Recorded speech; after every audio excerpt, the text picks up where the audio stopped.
नमस्कार मंडळी, आज आम्ही चाललो आहोत शेतामध्ये. पोचलो आम्ही शेतामध्ये. आम्हाला आज तुरीचं खळं करायचं होतं. तुरी गोळा करून एका जागा ठेवायसाठी जागा करत होतो. ओमनी तोडलं व मी साईडला नेऊन टाकलं. आज हे कसं झालं तर माहिती आहे का, जे नाही पाण्यात आणि ते आलं खाण्यात.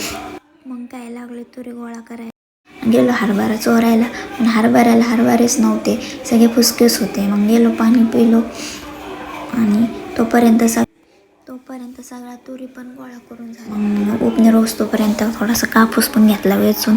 मग आलं भाऊ एकदाचं उपनेर. मग लागलो खळं करायला. मग काय लागलो त्याच्यात टाकायला, हे की टाक. मग खाली पडलेलं पण टाकत होते मी त्याच्यात. हे बघा झाल्या एकदाच्या तुरी. किती मस्त अशा तुरी झाल्या. मग काय बोललेली रिक्षा भरल्या त्याच्यात गोण्या आणि गेलेली रिक्षा. चाललो आम्ही पण घरी. बाय.